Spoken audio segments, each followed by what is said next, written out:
الرحمن الرحيم الحمد لله رب العالمين الرحمن الرحيم مالك يوم الدين إياك نعبد وإياك نستعين اهدنا الصراط المستقيم صراط الذين أنعمت عليهم غير المغضوب عليهم ولا الضالين.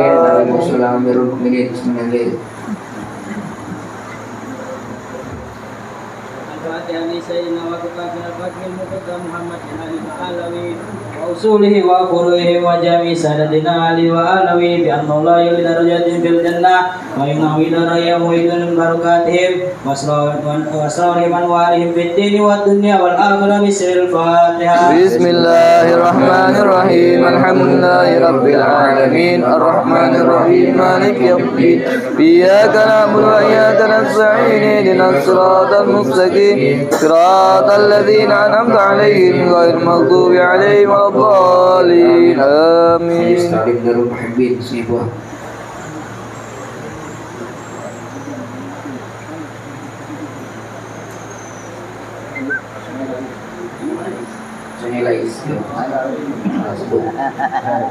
الفاتحة لجميع ساداتنا الصوفيات وجميع أولياء الله تعالى من مشارق الأرض إلى مغاربها برها وبحرها لأن الله يقدس أرواحهم في الجنة وينور ضرائرهم ويعيد علينا من بركاتهم وأسرارهم وأخبارهم في الدين والدنيا والآخرة ويلحقنا بهم في خير ولطف وعافية بسر الفاتحة. بسم الله الرحمن الرحيم الحمد لله رب العالمين الرحمن الرحيم مالك يوم الدين إياك نعبد وإياك نستعين اهدنا الصراط المستقيم صراط الذين أنعمت عليهم غير المغضوب عليهم ولا الضالين آمين.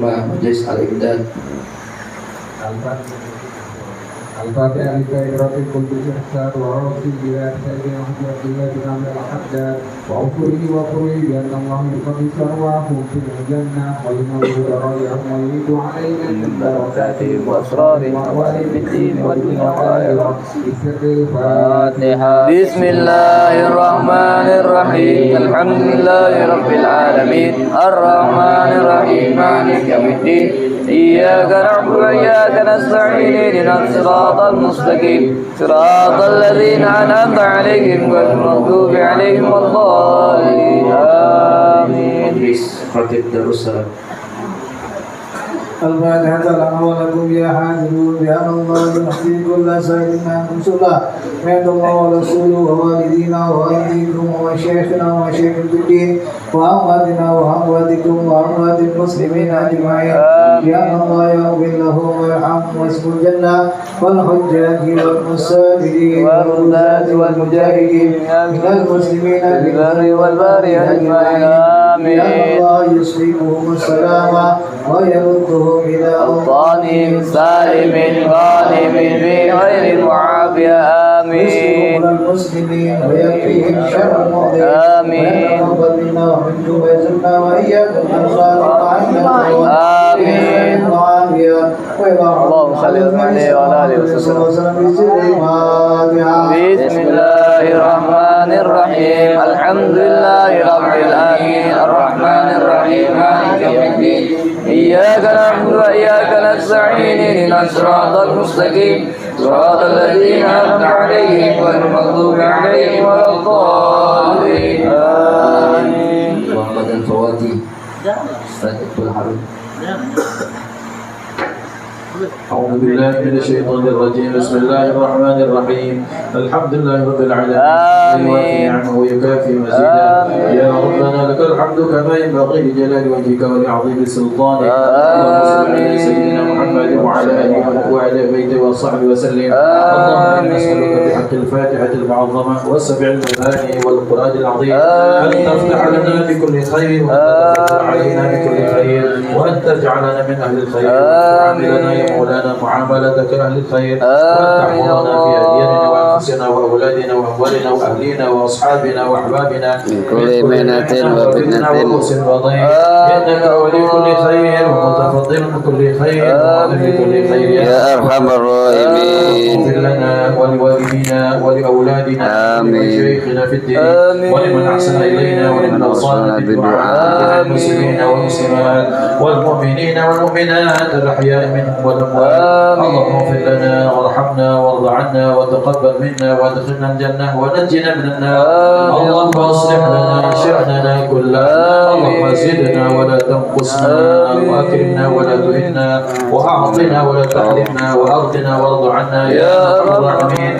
صلى الله على سيدنا محمد وعلى آله وصحبه وسلم والحمد لله رب العالمين. اللهم إنا نسألك رضاك والجنة ونعوذ بك من سخطك والنار. اللهم إنا نسألك رضاك والجنة ونعوذ بك من سخطك والنار.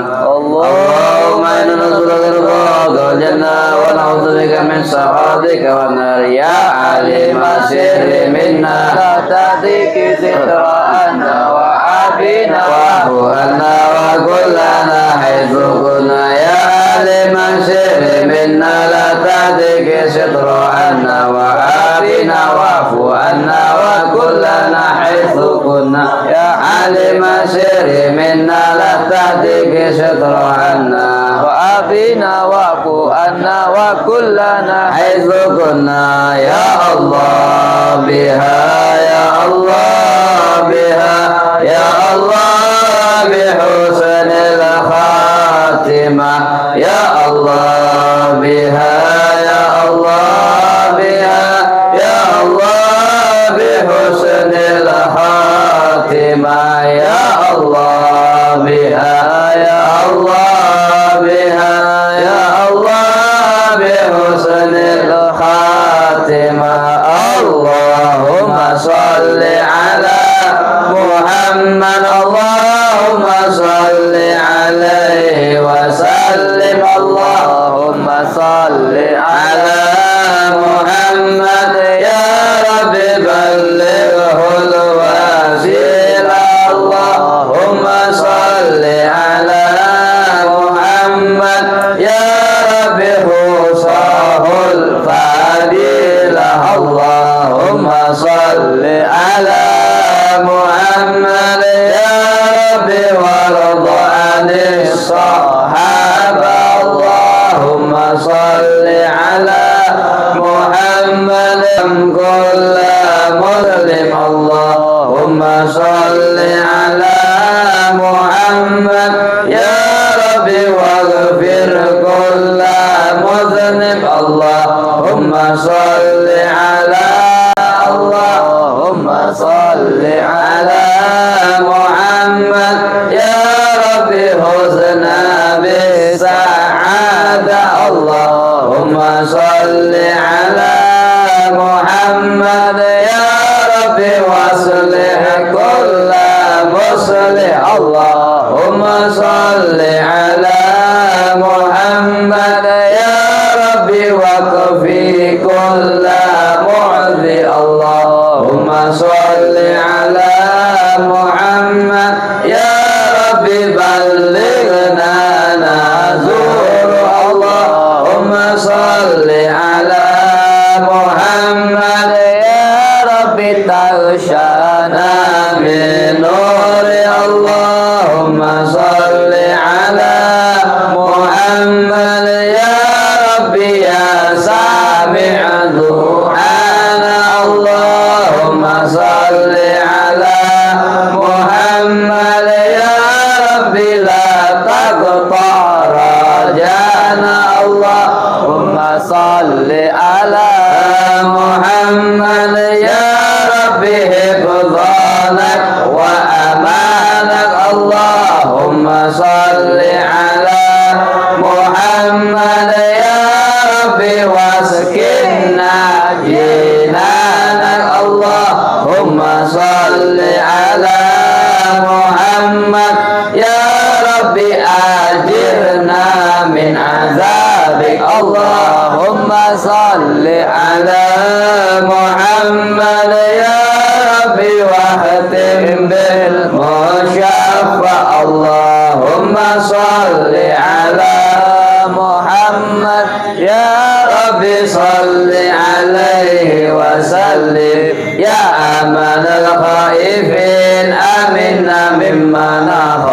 يا أمان الخائفين سلمنا مما نخاف يا منادي الخائفين نجنا مما نخاف يا أمان الخائفين آمنا مما نخاف يا منادي الخائفين نجنا مما نخاف يا أمان الخائفين آمنا مما نخاف يا أمان الخائفين سلمنا مما نخاف يا منجي الخائفين نجنا مما نخاف يا لطيف لم يزل الطف بنا فيما نزل إنك لطيف لم تزل الطف بنا والمسلمين يا لطيف لم يزل الطف بنا فيما نزل إنك لطيف لم تزل الطف بنا والمسلمين يا لطيف لم يزل الطف بنا فيما نزل إنك لطيف لم تزل الطف بنا والمسلمين يا لطيفا بخلقي يا عالما بخلقي يا خبيرا بخلقي الطف بنا يا لطيف يا عليم يا خبير يا الله يا لطيفا بخلقي يا عالما بخلقي يا خبيرا بخلقي الطف بنا يا لطيف يا عليم يا خبير يا الله يا لطيفا بخلقي يا عليما بخلقي يا خبيرا بالخلق الطف بنا يا لطيف يا عليم يا خبير يا الله يا حافظ يا حفيظ يا كافي يا محيط يا حافظ يا حفيظ يا كافي يا محيط يا حافظ يا حفيظ يا كافي يا محيط يا الله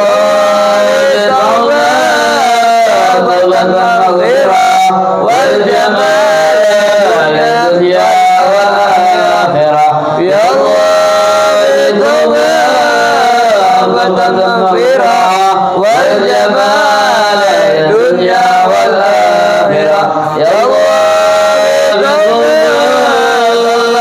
والمغفرة والجمال الدنيا والآخرة يا ربنا يسر لنا أمورنا بجاه سيدنا محمد بن علي يا ربنا يسر لنا أمورنا بجاه سيدنا محمد بن علي يا ربنا يسر لنا أمورنا بجاه سيدنا محمد بن علي يا الله سيدنا محمد أنا خيرا يا الله سيدنا محمد أنا وأهله يا الله سيدنا محمد أنا خيرا يا الله سيدنا محمد أنا وأهله يا الله سيدنا محمد خيرا يا الله سيدنا محمد وأهله لا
الإحسان كم لك علينا من إحسان إحسانك القديم يا حنان يا منان يا رحيم يا رحمن يا غفور يا غفار اغفر لنا وارحمنا وأنت خير الراحمين وصلى على سيدنا محمد وعلى آله وصحبه وسلم والحمد لله رب العالمين بسر الفاتحة.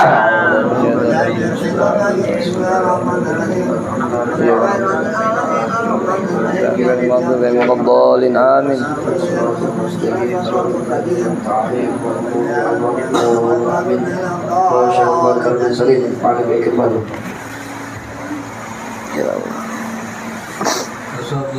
أعوذ بالله من الشيطان الرجيم بسم الله الرحمن الرحيم آمين. الحمد لله رب العالمين اللهم صل وسلم على سيدنا محمد وعلى آل سيدنا محمد آمين. اللهم يا عظيم سلطان يا قديم الإحسان يا دائم النعم يا كثير الخير يا واسع العطايا يا باسط الرزق يا خفي اللطف يا جميل السمع يا جميل الستر يا حليما لا يعجل يا كريما لا يبخل صل يا ربي على سيدنا محمد وآله وسلم ورضي الله تعالى عن الصحابة أجمعين آمين. لك الحمد شكرا ولك المن فضلا وأنت ربنا حقا ونحن عبيدك رقا وأنت لم تزل ذلك أهلا آمين. الله يسر كل عسير آمين.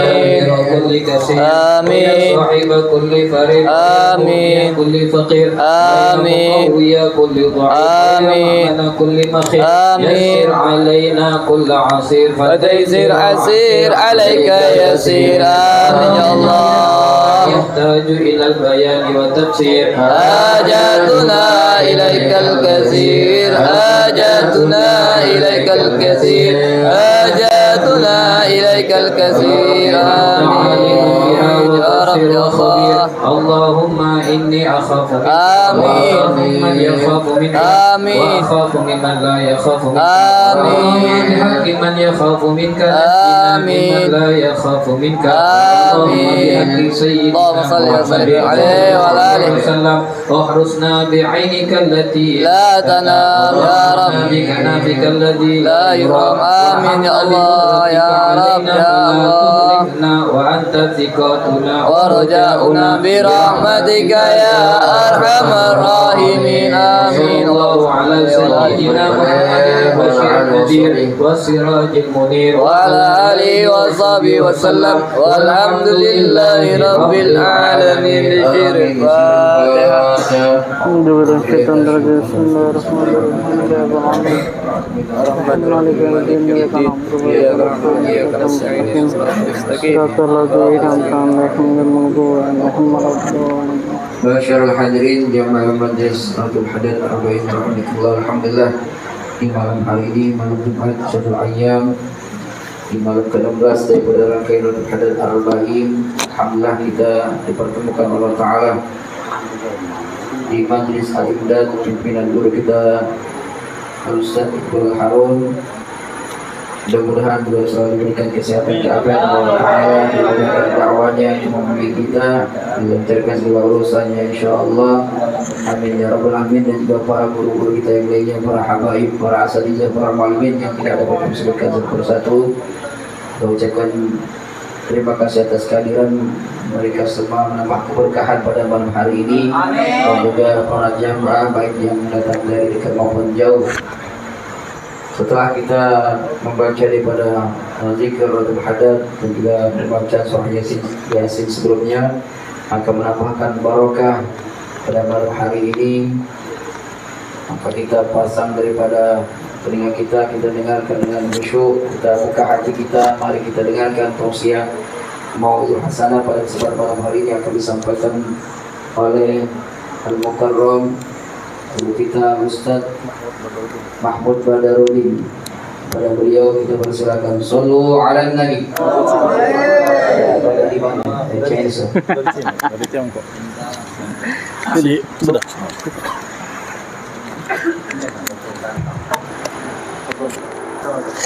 Depan. Ini mana?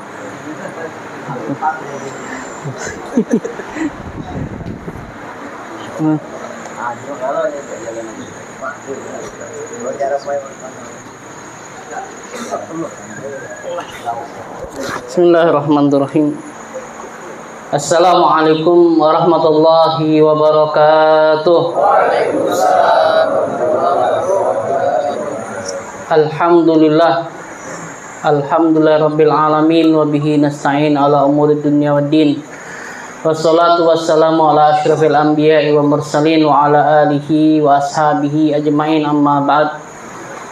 Fadilatul mukarramin wa muhtaramin, sahibul majalis, Fadilatul Ustazul Kiram Ustaz Muhammad Iqbal Harun LC, dan juga Al-Mukarram Al-Muhtaram Fadilatul Ustaz sahibul majalis Khatibul Haddad Al-Ba'in Atizah wal Habaib yang hadir pada malam hari ini. Kita doakan semoga para guru-guru kita diberikan oleh Allah Subhanahu wa taala kesehatan. Allah Subhanahu wa taala memudahkan segala urusan dakwah mereka. Allah Subhanahu wa taala mengabulkan hajat-hajat mereka. Diberikan kepada mereka kemudahan di dalam segala urusannya. Amin ya rabbal alamin. Ma'asyiral hadirin jemaah majelis Khatibul Haddad yang dirahmati Allah Subhanahu wa taala. Pada malam hari ini kita diberikan oleh Allah Subhanahu wa taala kemuliaan yang begitu besar. Kita diberikan izin oleh Allah Subhanahu wa taala bisa berkumpul di tempat yang mulia bersama orang-orang yang mulia, dengan harapan kita semoga Allah berikan kemuliaan kepada kita berkat kita berkumpul dengan orang-orang yang mulia dan membaca suatu yang mulia. Kita diberikan oleh Allah Subhanahu wa taala lisan, kita masih bisa berzikir kepada Allah. Berarti ini menunjukkan Allah masih berikan kepada kita kesempatan menjadi orang yang baik. Allah berikan kita kesehatan, bisa datang ke tempat ini. Allah inginkan kita menuju kepada suatu tempat yang baik.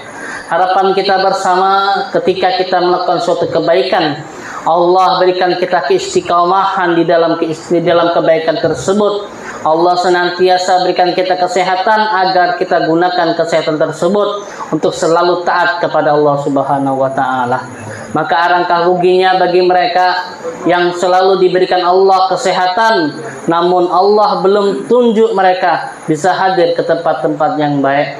Semoga Allah Subhanahu wa taala selalu memberikan taufik dan hidayahnya kepada kita bisa selalu hadir sampai akhir malam berapa Ustaz? Assalamualaikum. 14 Sa'ban. Dari sekarang sampai 14 Sa'ban kita selalu mengikuti daripada rotibnya guru kita Ustaz Abdul Hasan Al-Tadiri. Dengan harapan insyaallah dengan keistiqomahan kita Allah menunjukkan kita menjadi orang yang soleh. Amin ya rabbal alamin. Salawat beserta salam selalu kita haturkan kepada baginda Nabi besar Muhammadin sallallahu alaihi wasallam, juga kepada para keluarga, kepada para sahabatnya hingga akhir zaman. Salawat yang kita inginkan ketika kita bertemu Rasulullah di padang mahsyar, Rasulullah akan mengenali kita, Rasulullah akan memberikan syafaatnya kepada kita. Dan tidaklah harapan kita yang besar kita berkumpul seperti sekarang ini, insya Allah dengan syafaat Nabi Muhammad Sallallahu Alaihi Wasallam kita akan dikumpulkan kembali oleh Allah bersama-sama ke surganya Allah Subhanahu Wa Taala berkat syafaat Nabi Muhammad Sallallahu Alaihi Wasallam. Amin ya rabbal alamin. Ma'asyiral hadirin jemaah majelis Khatibul Haddad yang dirahmati Allah Subhanahu Wa Taala. Dari awal ketika kita pembacaan Yasin sampai sekarang terlihat sekali kita ini adanya ketenangan di dalam diri kita. Ini menunjukkan bahwasanya ayat yang Allah Subhanahu wa taala tunjukkan kepada orang-orang yang beriman insyaallah ada dalam diri kita. Allah Subhanahu wa taala berfirman dalam salah satu firman-Nya, ya ayyuhalladzina amanu zkurullah Ya ayyuhalladzina amanu tatma'innul qulubuhum dzikrillah ala bidzikrillah tatma'innul qulub. Wahai orang-orang yang beriman, tenangkanlah hatimu dengan zikir kepada Allah. Sesungguhnya zikir kepada Allah adalah yang menenangkan hati kita. Maka alhamdulillah, dari tadi kita adanya ketenangan berkumpul di tempat yang seperti ini. Tapi ingat, ya, cuman sekarang baik kita nih tenang. Di tempat ini baik kita nih tenang. Kalau sudah di rumah ada kasih urusan lagi. Ya, di sini baik kita tenang. Ya, insya Allah kalau kita zikir semacam ini, ya, bisa tenang dengan ini. Insya Allah kita balik pun akan merasa tenang. Inilah keberkahan daripada zikir kepada Allah Subhanahu wa Ta'ala.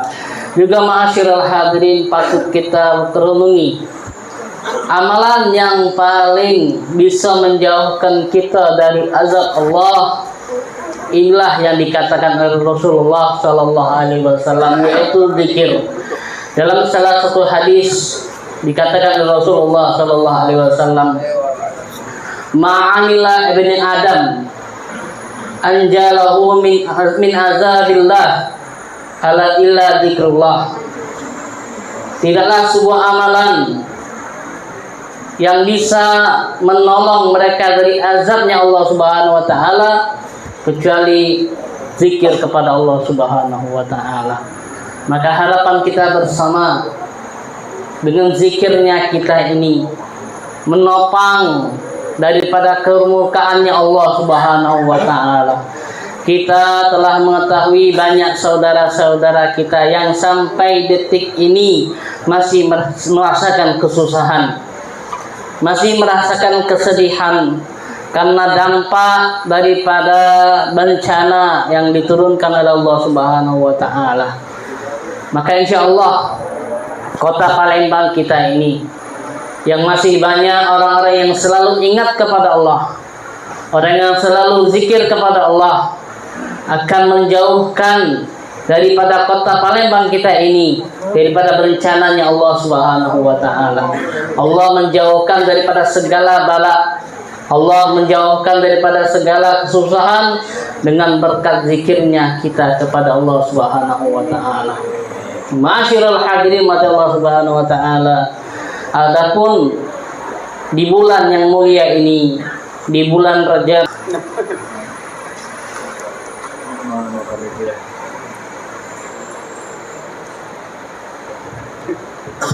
gentar-gentar terus ya. Ketika nanti masuk di bulan Ramadan, kita dalam keadaan bersih, suci, tidak ada kesalahan sedikit pun. Dan juga yang selalu mengajak kita mengingat Allah Subhanahu wa Ta'ala dengan harapan ketika kita berzikir, meminta ampun kepada Allah, berharap Allah Subhanahu wa Ta'ala mengampuni segala dosa-dosa kita. Dengan pembacaan rotib, Allah hapuskan segala dosa-dosa kita. Allah berikan kita semangat untuk selalu taat kepada Allah dan selalu memberikan kita taufik hidayah untuk selalu menjauhi maksiat. Ada kadang wong ini, ya, sudah diinjak kesempatan sama Allah, diinjak sehat, diinjak waktu kosong, tapi banyak be alasan. Iya, banyak gawe lah. Wong Palembang biasa. Iya. BG-nya be apa? Pelaknya be lagi BG, banyak gawe. Padahal yang baik-baik inilah kita harus sempatkan diri kita. Ya, kapan lagi umur lah sudah berapa? Ya, sudah habis tahun baru pula. Ya, yang tua nambah tua, yang muda beranjak tua. Jangan kamu nak lemah-lemah beladasan ya. Jangan dinjak kesempatan sama Allah, injak sehat, guna ke sehat. Dinjak Allah masih banyak waktu kosong, guna ke waktu kosong. Jangan bertakoan kita nih. Ya, jadi bos tidak, tukang iyo. Ditanya kawan, mana ada gawe? Lemaknya jadi bos belum, banyak gawe. Jangan. Ya, lemaklah kita guna ke waktu kita dengan hal-hal macam inilah. Ya, agak ketika di padang mahsyar kita ingat catatan kita, alangkah legonya si fulan malam Kamis tadi di bulan Rajab ngumpul sama-sama berzikir minta ampunan mak. Ini tulisannya oke. Oh si bulan kata aguk malam-malam dalam Jumat bukannya zikiran nonton TV kata aguk ngumpul sama kawan yang tak benar itu apa? Ya lemaklah macam ini. Insya Allah kalau kita bisa istiqomah dalam melakukan perbuatan macam ini, kurang kita jadi diselamatkan sama Allah. Ya, harapan kita macam itulah. Jangan kita yang bisa nyelamati diri kita, ngajak keluarga kita, ngajak kawan-kawan kita, ngajak tetangga-tetangga kita untuk bisa sama-sama selamat. Inilah yang kita harapkan. Juga mahasyiral hadirin mati Allah Subhanahu wa taala. Al-Fakir mengajak juga mewasiatkan diri Al-Fakir pribadi mulai dari malam detik-detik ini kita mulai semangatkan diri menyongsong bulan yang mulia. Kita harapan dengan sangat besar kepada Allah, ya Allah berikanlah kesempatan untuk aku, panjangkanlah umur aku bisa bertemu dengan bulan Ramadan. Berikanlah kesempatan untuk aku kesehatan. Jangan sampai ketemu bulan Ramadan dalam keadaan sakit. Aku pengen nanti di bulan Ramadan aku semangat menjadi wong yang baik. Jadi kita sama-sama di bulan Rajab ini ada peribahasa. Bulan Rajab adalah bulan untuk nanam. Bulan Syaban adalah bulan untuk kita mulai memupuki. Dan bulan Ramadan adalah bulan untuk kita mulai memanen. Nah, jadi kesempatan kita masih diberikan sama Allah. Kesehatan, kesempatan, gunakanlah dengan sebaik-baiknya. Insya Allah kita diberikan sama Allah Subhanahu wa taala menjadi orang yang lebih baik ke depannya. Di tahun 2026 ini kita sama-sama berusaha niat dalam diri kita, ya Allah, aku pengen aku jadi pribadi yang lebih baik dari tahun sebelumnya. Aku pengen aku jauh daripada maksiat, lebih taat kepada Engkau, dan semoga hajat-hajat kepengenan-kepengenan kita di tahun ini dikabulkan sama Allah. Yang masih miskin jadikan kaya. Yang belum zuat diinjuk jodohnya. Apa lagi? Yang pengen banyak duit, nambah. Pengen banyak duit dikabulkan banyak duit. Jadi wong yang kaya soleh. Yeah. Yang terakhir jangan nak nambah-nambah bah. Nanti nambah-nambah tidak. Sikok tulah. Jangan nak nambah-nambah. Tak sanggup kita tidak sanggup. Insyaallah apa-apa yang kita pengenkan di tahun ini Allah mudahkan segala urusan kita. Wabil khusus untuk guru-guru kita selalu doakan mereka, kita selalu memberikan kepada mereka doa yang baik, doa yang terbaik untuk guru-guru kita. Selalu Allah berikan sehat kepada mereka, Allah berikan kekuatan di dalam dakwah mereka, berikan kesabaran di dalam mendidik umat Nabi Muhammad SAW. Dan juga harapan kita bersama, semoga guru-guru kita Allah panjangkan umur mereka, Allah kabulkan hajat, kepengenan dan segala apa yang mereka pengenkan Allah kabulkan di tahun ini. Amin ya rabbal alamin. Mungkin ini saja yang bisa Al-Fakir sampaikan. Insyaallah yang sedikit ini bermanfaat kepada Al-Fakir sendiri dan bisa mengamalkannya, dan juga para antum-antum sekalian bisa mengamalkannya juga. Wabillahi taufiq wal hidayah. Assalamualaikum warahmatullahi wabarakatuh.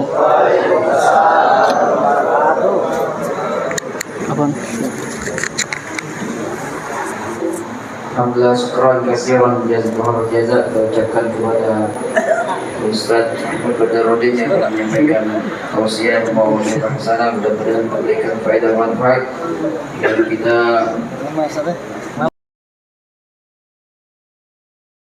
iman ketakwaan dan juga amal soleh.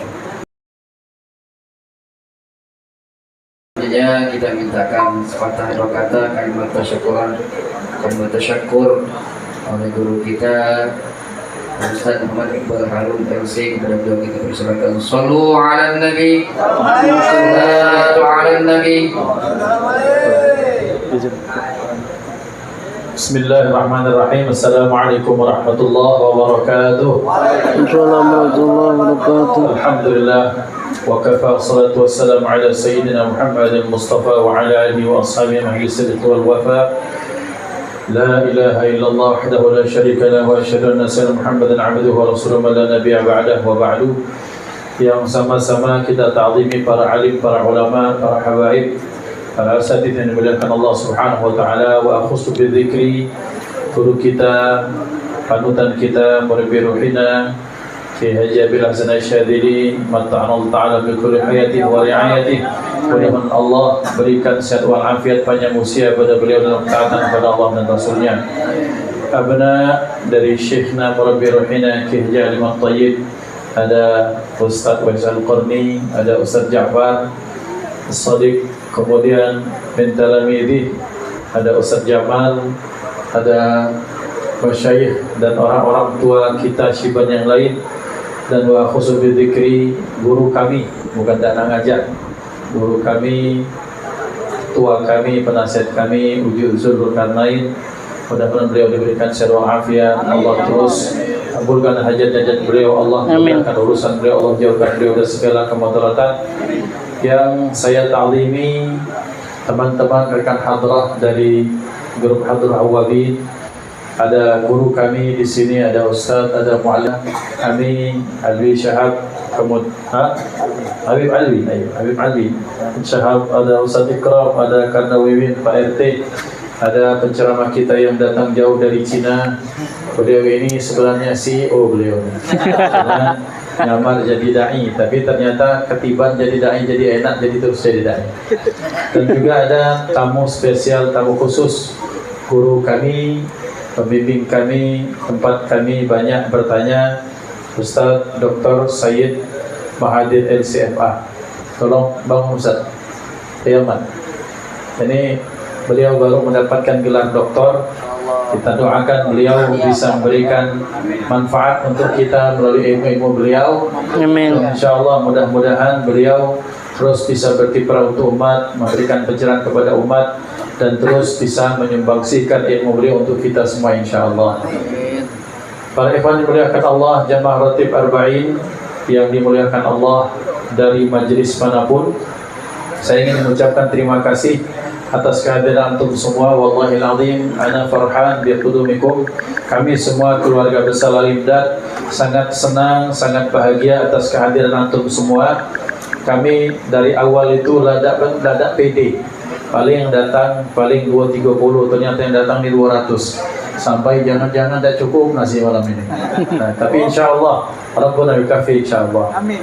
Bapak ikhwan dimuliakan Allah Subhanahu wa taala, izinkan kami mengucapkan rasa terima kasih kepada guru kami Ustaz Kiai Haji Abdul Hasan Asyadzili yang memberikan amanah kepada kami, yang menunjuki kami, juga kepada Uji Zul yang terus memberikan semangat, menasihati kami, memberikan pencerahan.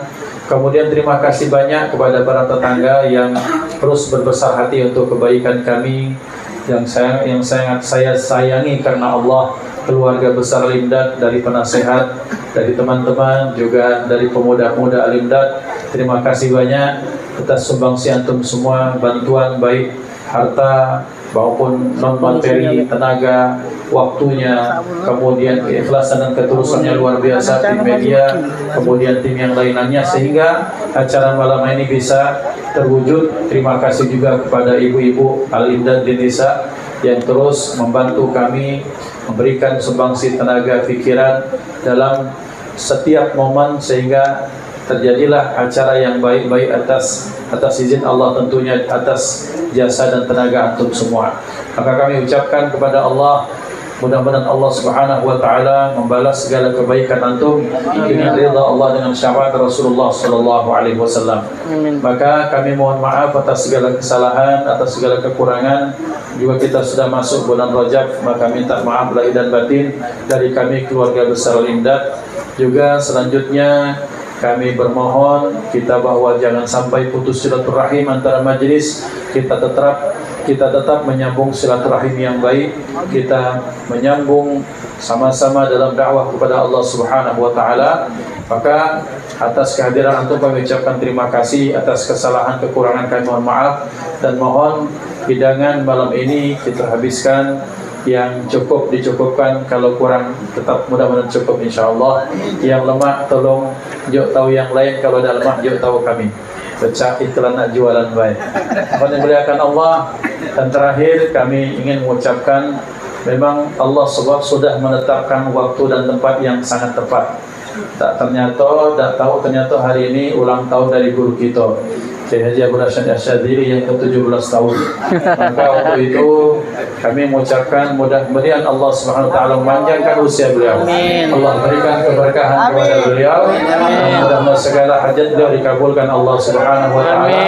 Guru hadrah siap-siap. Mabruk alfa mabruk alaika mabruk.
Amin.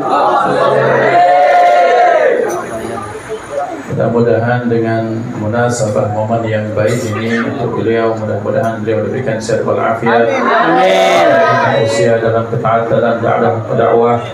Amin. Berikan pencerahan kepada kita selaku murid beliau. Mudah-mudahan kita sebagai murid menjadi murid yang berbakti taat kepada beliau. Amin. Dan mudah-mudahan kita semua masuk dalam hati beliau, dalam doa-doa beliau. Amin. Dan mudah-mudahan Allah dalam momen yang baik ini, malam yang baik, bulan yang baik, diijabahi semua doa, termasuk doa yang hadir semua hajat-hajat kita dikabulkan Allah Subhanahu wa taala. Bismillahirrahmanirrahim. Alhamdulillahirabbil alamin. Allahumma shalli ala sayyidina Muhammadin abdika wa rasulika an-nabiyil ummi wa ala alihi wasallam taslima. Amin. Alhamdulillah kama anta faghfir lana wa la tu'akhidna bis-sanbi ba'da al-Allah wa la bi kufrani ni'ami wa hirmani ridha.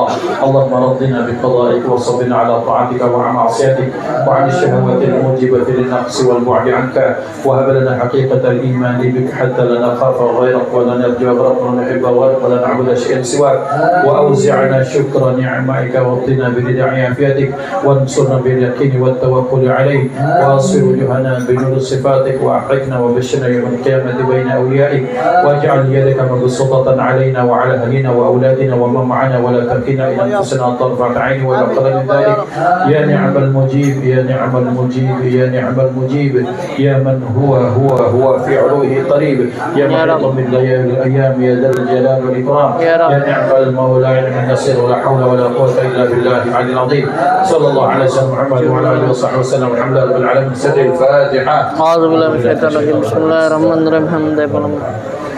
Ya kana bulu kana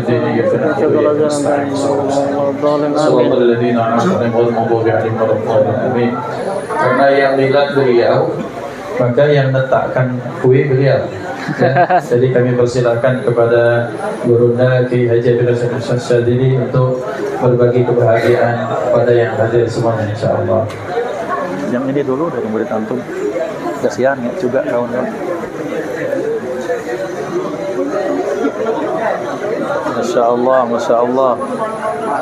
Malam Senin ya? Jam berapa? Malam Senin ini? Iya. Jam berapa? Antum kapan? Ustaz kapan? Antum kapan? Isi dulu babnya. Oke, kita doa. Baik. Insya Allah lagi. Insya Allah. Sholat kemana? Kata kabar. Sholat anak sini, sholat maghrib. Hah? Sebentar. Karena banyak pegawai kan sekarang kan sudah Muhammad itu masih banyak ya masih di rumah kan kalau banyak pegawai kan. Kalau habis sempat-sempat bulan-bulan ada. Nah, keadaan itu kata jemaahnya, nah itu jangan tuh khawatir. Kalau kembali ada. Jo, foto Jo. Mana? Video. Sajil. Yuk. Ayo, Masya Allah. Sallu ala Nabi Muhammad. Allahumma salli wa sallim alaihi.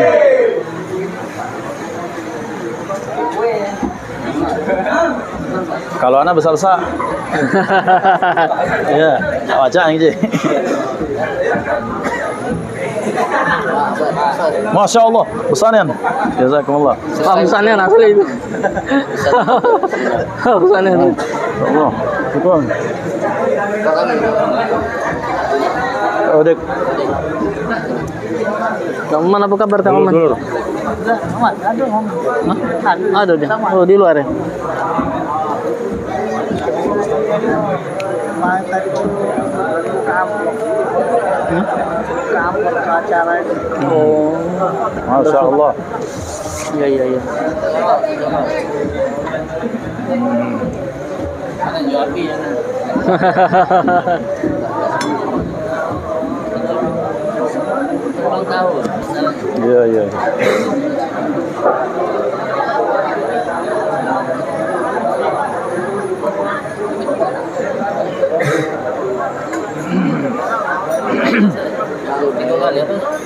Sembilan.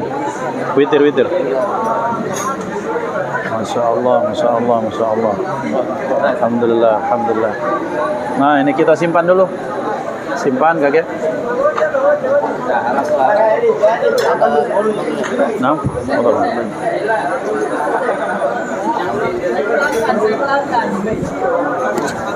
Allah.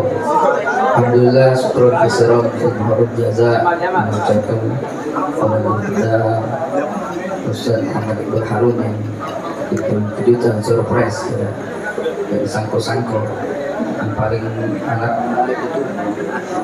cek mana minyak mic.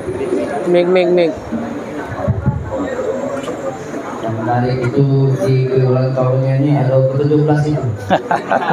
Tulisnya berarti. Tulisnya. Ini tadi cuma sekedar omongan deh. Insyaallah. 17 surat 17 siang itu. Malam lain.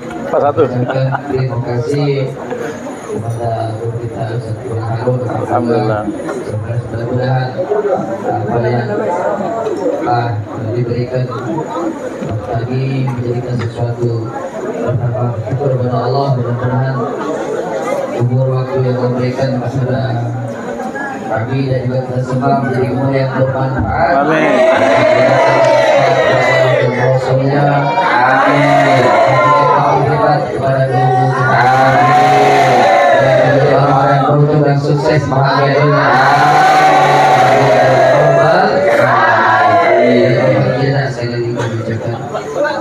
Yang mewakili panitia Arba'in juga ucapkan terima kasih alhamdulillah pada malam hari ini sudah bisa berzikir membaca Ramadan Haddad daripada rangkaian Ramadan Haddad Arba'in di Majelis Al-Imdad ini malam yang ke-16. Kami umumkan bahwasanya malam besok malam yang ke-17 di Mushola Siratul Falah 13 Ulu Lorong Sederhana. Kemudian malam Ahad di Mushola Darul Muhsinin sekaligus daripada Isra Mi'raj yang akan memberikan tausiah adalah Habib Nabil bin Hamid Absi, putra daripada anak daripada Habib Hamid Ariyat. Kemudian malam malam Senin di Majelis Darussalam Sekojo, Perum Darussalam Sekojo, pimpinan Ustaz Ikram. Insyaallah mudah-mudahan hingga malam berturut-turut yang diumumkan bisa kita hadir insyaallah. Amin ya rabbal alamin. Mohon maaf lahir batin bila di sana sudah ada kekurangan. Kepada Allah kita menampun. Wassalamualaikum warahmatullahi taala wabarakatuh. Waalaikumsalam. Jatuh di jari tadi yang tengah. Ustaz. Halako silakan kita untuk halako. Ya. Lihat, makan susah, simpan di dalam. Ya. Tolong porsi dilipat dan yang lain bapak-bapak silakan atur posisi untuk satu nampan 4 orang. Apa coba? Apa juga? Oh iya, masuk. Gitu.